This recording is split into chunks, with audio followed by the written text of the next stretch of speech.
बांके बिहारी किसकी करेंगे नैया पार।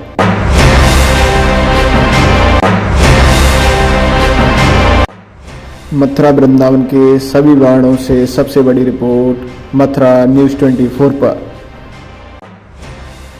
कृष्ण की नगरी मथुरा में पार्षद और मेयर बजाएंगे जीत का डंका।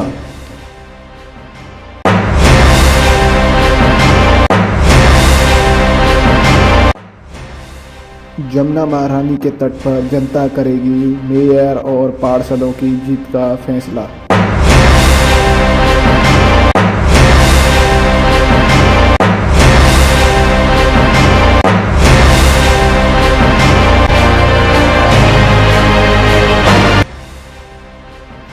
निकाय चुनाव में खुलेगा सभी की किस्मत का ताला।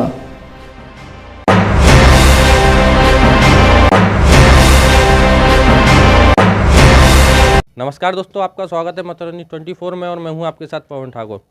सर्वे चल रहा है हर जगह, हर वार्ड में, हर क्षेत्र में सर्वे चल रहा है। वार्ड नंबर 50 के जो हमने सर्वे किया था उसमें काफ़ी जगह जो पार्षद से नाराज़गी थी वो जताई गई जनता के द्वारा। कहीं पर सफाई को लेकर, तो कहीं पर सड़क को लेकर, तो कहीं पर सीवर को लेकर, अन्य अन्य क्षेत्र में अलग अलग समस्याएँ बताई गई थीं। अब देखना होगा कि जो नए पार्षद जो भी विजयी होकर आते हैं, जिनके सर पर ताज होगा, क्या वो जनता की इन समस्याओं से छुटकारा दिला पाएंगे या नहीं।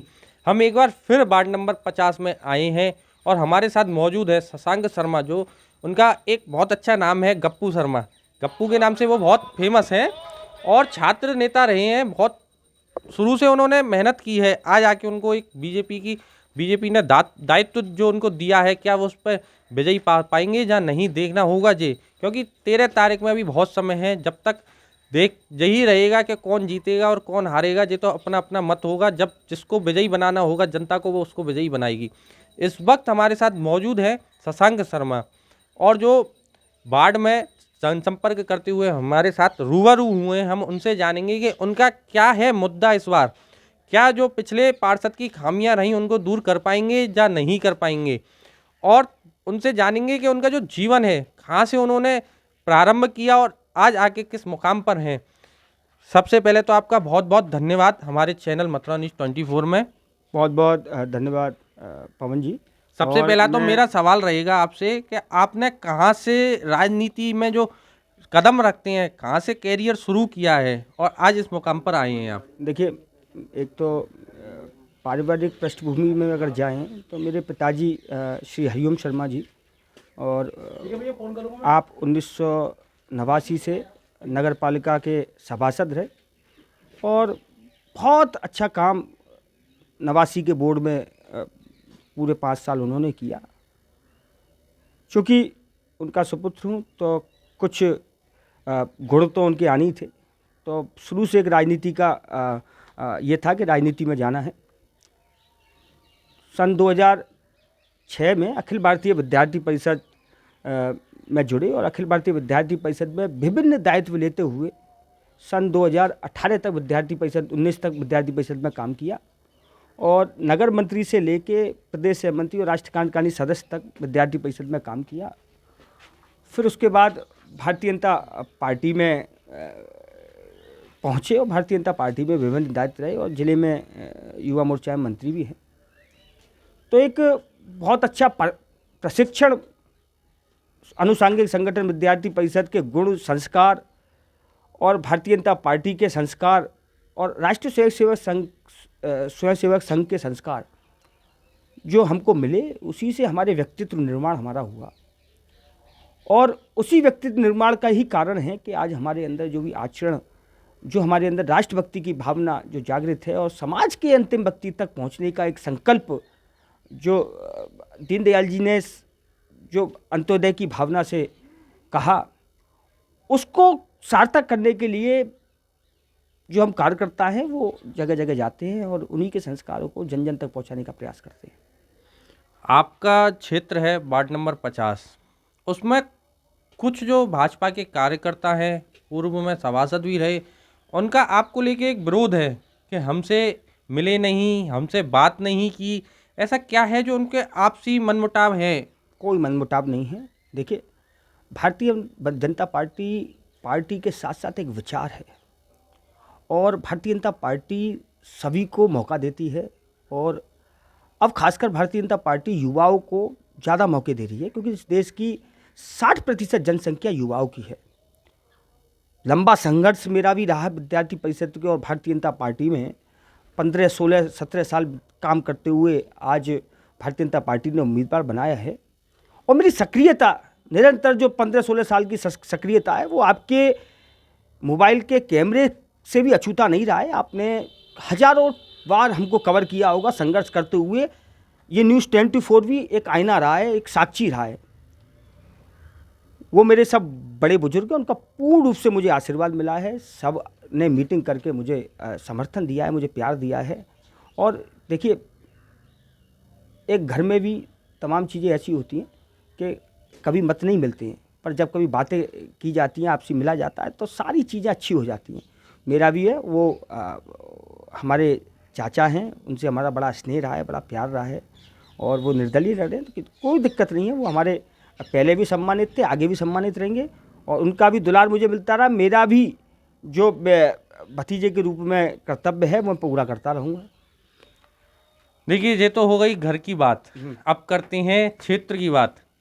क्षेत्र में आप भी इस समय घूम रहे हैं, घर घर जा रहे हैं, संपर्क कर रहे हैं। बहुत सी जगह देखी गंदगी है। हम इस वक्त मौजूद हैं जिस क्षेत्र में, वहाँ बहुत सी शिकायत हैं कि नाली हैं जो भरी हुई हैं, उफान पर हैं, सीवर है जो उफान पर है, सड़क नहीं है, लोग वालों को घरों में आने जाने में दिक्कत हो रही है। उन्होंने जो पूर्व में पार्षद रहे हैं उनसे भी काफ़ी शिकायत करी है। अगर आप विजयी होकर आते हैं तो सबसे पहले क्या रहेगा आपका मुद्दा? देखिए, अब साफ़ सफाई की व्यवस्था है, वो भी मैंने ठीक कराने का भी बोला है, और वो निश्चित रूप से एक नागरिक होने के नाते भी हम इस बाढ़ के क्षेत्र के निवासी हैं, तो हमारा भी कर्तव्य है। तो मैंने निश्चित रूप से बोला है उनको, और अभी वो पूरा काम भी होगा। और हमारा तो उद्देश्य ही है कि हमारे वार्ड 50 ये शासन की दृष्टि से वार्ड है, नगर निगम की दृष्टि से वार्ड है, लेकिन हमारा तो घर है, इसी प्रांगण में हमारा जन्म हुआ है। हमारा परम कर्तव्य है, अपने घर को स्वच्छ रखते हैं तो साथ के साथ अपना मोहल्ला, अपना वार्ड, ये भी स्वच्छता का सबसे बड़ा परम कर्तव्य उस क्षेत्र के नागरिक, और सबसे ज़्यादा दायित्व उस पार्षद का होता है। तो वो अगर हमको जनता विश्वास देती है और मत देती है, तो निश्चित रूप से हम ये समझते हैं कि पूर्णता से, पूर्ण निष्ठा से हर घर तक वो स्वच्छता का पूरा जो संकल्प है उसको लेके जाएंगे, और रूप से विकास के सारे पैमानों पर ये बाढ़ 50 खरा उतरेगा। आपके चैनल के माध्यम से मैं अपनी बाढ़ 50 की समस्त मेरे बुजुर्ग, मेरे भाई, मेरे मित्र, जनता जनार्दन सभी से मैं यहाँ से आह्वान करता हूँ और उनको आश्वासन देता हूँ कि मैं अगर पार्षद बनता हूँ तो निश्चित रूप से मूलभूत सारे विषयों पर मैं काम करूँगा, और भी जो मेरा प्रयास हो सकता है, जितना भी मैं आगे बढ़ सकता हूँ, आगे जाकर भी मैं काम करा सकूँ, वो मैं करूँगा।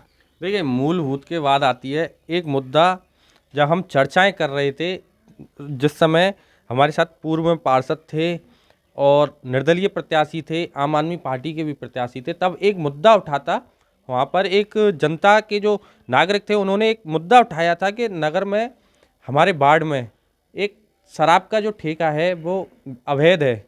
जो मंदिर के पास में बिकती है वहाँ शराब, वो ऐसा बता रहे थे कि जैसे खुले ठेके होते हैं, सरकारी इस तरीके से बिक रही थी। आप उसको लेके क्या बोलेंगे?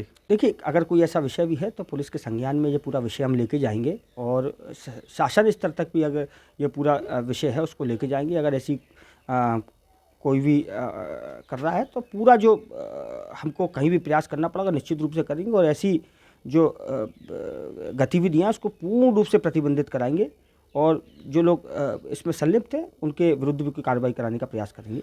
देखिए, अपने जो क्षेत्र है उसमें एक रंगजी मंदिर भी है, काफ़ी बड़ा मंदिर है, सुप्रसिद्ध मंदिर है।